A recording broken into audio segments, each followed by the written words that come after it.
Welcome to LunchTable, Southern Company's unscripted dialogue series discussing today's important cultural matters. Hello, I'm Chris Womack. Welcome to LunchTable. We started LunchTable back in 2020, and we started this as an opportunity to have conversation with a lot of employees about a lot of different topics and issues that were going on in the company. And so I am so pleased today to have some new members of our business unit champions, what we call them, are part of our Moving to Equity framework that has driven and led us through a lot of great work in terms of focusing on diversity, focusing on inclusion. And so it's exciting to have these guys with me today to kind of, let's get an update about where we are and challenges and opportunities that we see going forward and things that we must do to make sure that we are continuing to make this company better. So let me introduce the guys who are with me today, some of your teammates. Christy Driver from Southern Nuclear, Sean Shurton from Mississippi Power Company, Mr. Fernandez here at Georgia Power Company, and Terry Smiley from Alabama Power Company. Guys, welcome. Thank you. Thanks for having us. Happy to be here. Yeah, exciting. Thanks for spending time with me today. Let me go ahead and kick it off, and I'll ask each one of you kind of to talk about your thoughts about the work that we're doing around moving to equity.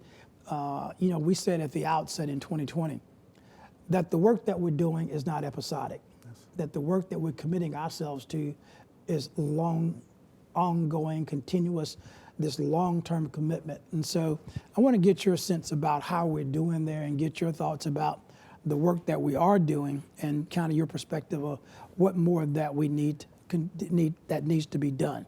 So with that, Terry, let me start with you.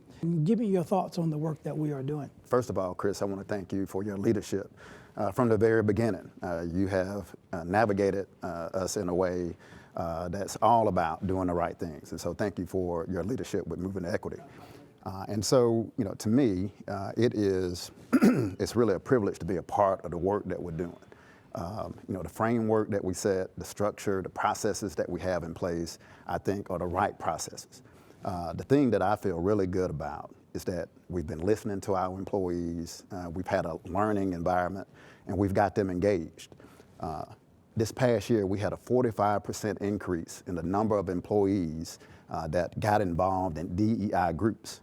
And so to me, that says a lot about the company and the work that we're doing as it relates to moving to equity. But more importantly, it says a lot about our employees and their commitment to making sure that our culture is the very best that it can be. Now, you talked about listening, and I'll tell you, as we started this work, and I remember back in 2020, with a lot of conversations that were being had, and I recognized then that there were some things that where we really didn't know each other from some of the differences that we have. And I thought it was so important that we always started with listening and learning and reflecting and better understanding each other.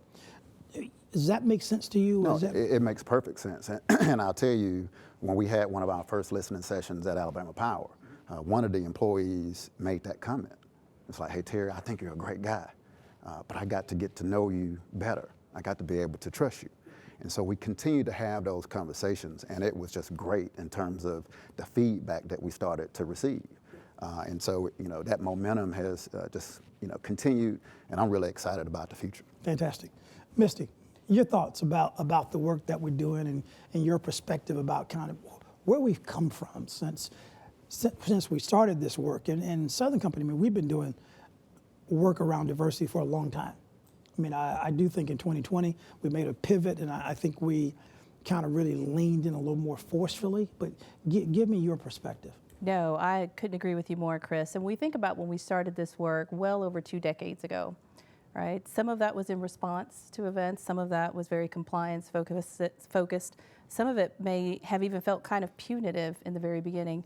But the goal of this work was always to create an intentionally inclusive environment for everyone. And when we think about where we are today, we have evolved so much in this work. And I think that's one of the things that makes me most proud about our company is that we didn't start this when it became mainstream in 2020, right? Our investments, our thought leadership, the example that we set both inside the company and outside the company, that started over 2 decades ago. And so I think it's an exciting time, especially as we think about the challenges that exist in the world around us. to recognize that, to celebrate that, and to continue the work so that we can continue into this next era of what DE&I moving to equity means for us. Do you feel that we are still just as committed as we were in 2020, or even when, like I said, with some earlier work that was a little compliance related Right. that we started back Yeah. in 2000 actually? Right. But do you feel like I think we're more committed now than we were in 2020.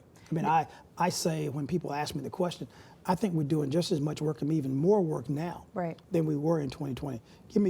What's your thoughts on that? Agree. I'll take us back to the early 2000s, Chris. When we started, I bought it, but I didn't believe it, Yeah. right? I wasn't sure that we were really going to be in this for as long as we have. And that's a function of a lot of different things, but it's largely a function of not hearing and seeing from people that look like all of us, right? That represent those different elements of diversity that go even beyond racial and ethnic and gender. And so when you look at where we are today, and especially when you consider the milestones that we've had along the way, we have improved so much. And so I am committed more than ever, and I know a lot of folks, just by the stats that you've shared right now, are invested in this work and know that we've done a tremendous amount. Fantastic. Christy, let me turn to you. I mean, coming out of Southern Nuclear, I mean, I've been real proud of Southern Nuclear for a lot of reasons in terms of the operational performance. But there's a lot of conversations in Southern Nuclear about leadership. And so give me your take as you see leadership being discussed at Southern Nuclear. How does that incorporate issues of inclusion and diversity and equity as you see the work that's going on there? How does that manifest itself? How does it bubble up? How does it incorporate itself into the culture at Southern Nuclear? Well, we have really fantastic leadership at Southern Nuclear right now, and I think that and the commitment of our workers has been a large part of the success that you're seeing on the operational side. For me, where the diversity, equity, and inclusion fits in, and particularly the inclusion piece, is really in having effective teamwork. You know, effective teamwork is really at the heart of what we do at Southern Nuclear, Right. and having that positive atmosphere of mutual respect and trust is extremely important to having proficient and safe work.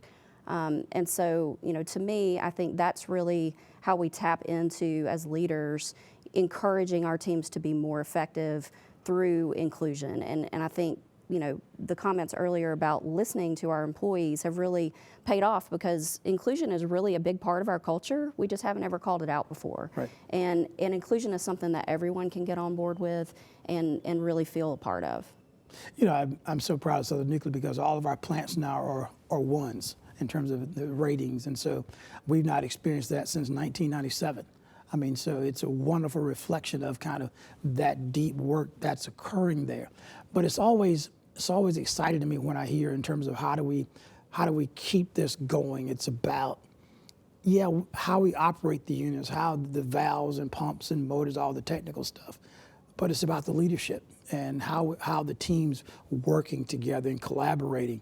All of those things, I think you guys get a sense that really makes a difference, and that's how you sustain that exemplary performance. That's right. I mean, killing cyclical performance is really important to Southern Nuclear, and having that sustained excellence in operations is critical to the importance and future of the Southern Company. And so you're right that it's really incumbent on us as leaders to emphasize that intentional inclusion, make sure we have the right voices at the table and that we're not engaging in groupthink, and really make sure that people feel comfortable coming to work as who they are every day. And then we can really build that trust and have those types of relationships where we can click on all cylinders with each other. Yeah. And then Sean Certain, welcome. Yes, sir. I'm glad to have you here. So you join us and then you see this work, you see these conversations that are going on, and you're coming in from the outside. Mm-hmm. I mean, what's been your reaction to this moving to equity focus and this kind of deep commitment to intentional inclusion? Give me your reaction kind of as a near-term, short-term employee. Yeah, absolutely, because when I hear folks reference their deep history and knowledge of the company, I'm always a little envious, right? Yeah. But you're right, having an outside perspective has some value too, and it's largely been positive. Yeah. I spent a lot of time in public service, right? Right. So doing the right things the right way is always important. Mm-hmm. And Mississippi Power Company, it's deeply entrenched in its culture, right? PCL, you're familiar Absolutely. with principle, consider leadership. Yeah. So the idea of inclusiveness has been there since the moment I walked into the company. what I've noticed, though, especially under your tenure, is this focus on the intentionally inclusive side, the DE&I side. And so the structure, at least at MPC, was already there to engage in these conversations. They were, it's been formalized in a lot of ways. So I've been very impressed both with the effort, the sprint to bring things up to speed, but also the willingness to sit down and engage with one another, right? To have conversations like this where it's okay to say things that are uncomfortable. Yes. And that's a lot of this about the trust, I think. I say a lot in one of my night, because I think it's so apropos to reflect where we are there. We have to get comfortable having uncomfortable conversations. We do. I mean, and just push through it, work our way through it. That's how we get better. You know? Absolutely. I mean, and so give me your take on that. I mean, in terms of how do we get better at that, having those uncomfortable conversations? One is you just go have them, right? You look for the opportunities to have them, and when they're there, you seize on them. Some of that feels a little bit informal, right? Right. So I do think there is room there for us to formalize the informal, if you will, where we spend time leveraging the small groups we already have to be intentional about talking about this. I think that's fair. I think that we are growing more comfortable doing that. I think you're seeing it being pushed down from leaders to managers to supervisors, where these conversations are having. I can tell you I've been engaged in a lot more of those conversations probably in the last 4 to 6 months than I was in the prior 3 to 4 years I was here. So we're having success doing that. People are getting the message, I think. Yeah, and I think that the challenge for us is how do we keep it going? And I mean, I do think when you look at the elements of the framework that we've laid out in terms of starting with the listening and the talking, and then that informs us about the work that we should be doing. And then we do the work, we review the work, we audit the work, we report on the work, and the report we just issued on Boldly Forward, I think really captures kind of a lot of the work that we're doing. And then I always say, then we start back over again. I use the infinity symbol that this work is ongoing forever into the future. And so, guys, give me your thoughts about, as you look at the work that we have been doing, some elements that you're excited about, you feel good about, but then also, what is it we need to focus on as we go forward? Misty, let me kick that to you to get us started. Yeah, so I think some of the work that we have to do going forward, Chris, is making sure that everybody sees themselves in this work, because that is really the intent of our Moving to Equity effort, is that everyone has a role to play and everyone has a story to share. And so the work that we have is cultivating those environments where those folks feel like they belong and that they have a role in this work. But I'm excited, and I know that we've got, to Terry's point earlier, the right framework, the right strategy. We just have to stay the course and also really protect ourselves against the outside forces that could be pressuring us to slow down or to stop.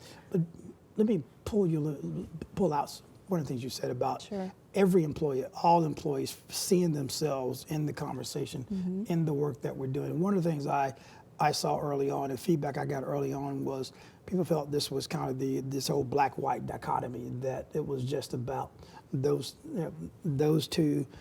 That was the focus. That's right. You know, my sense is, and my take is, and my belief all along has been, it's much broader than that. This is involves all employees, no matter what group or what, who you are. That's exactly right. Give me your take. I mean, you agree with that, or how do you think we're doing making sure that everyone sees themselves in this work? That's right, right. And that's by making sure that everyone understands that they have an opportunity to share that story and to share their lived experience. Because you're right, Chris, I think in the beginning, people felt, whether it was intentionally or unintentionally, that this was mostly about racial and ethnic or gender, but it's so much broader than that. I mean, if you're someone who grew up in an impoverished background, or you're someone who grew up in a single family household, or you're someone of a different socioeconomic status, I mean, there are so many elements of diversity, and I love that our framework and our strategy includes those individuals too. Terry? Yes. Well, and I agree exactly what Misty said, and I think we also need to tell our story. So I was a mid-career hire as well. I've been here 7 years. And to come to this company, I've just been blown away by our commitment, to our employees, to our customers, to the communities that we serve. And so this work with Moving to Equity, I think, is spot on. And, but sometimes if you've been here for a long time and this is what you know, you're like, man, okay. But when you come from the outside and you really see the commitment that this company has and the resources that we put behind this work, then you really know that what we have here is very special. And so that's really the thing. I think we need to tell our story in terms of the great work, or continue to tell our story in terms of the great work that we're doing in all areas, whether it's with our employees, whether it's the incredible investments that we make to the communities that we serve. And I know some people say support, we say we invest. Right. Because we're looking to make the communities that we support even stronger. Well, you see it. I mean, because you look at Alabama, and I mean, I know very well because that's where I started my career. I mean, there's so many things that Alabama Power Company does in the state of Alabama that really helps that state be better. Yes. Yes. And people say some things just wouldn't happen if we didn't participate in it. And so I think that really demonstrates that deep commitment to the communities we serve, and how we sincerely believe that we're going to make the communities better because we live and work there. Yes.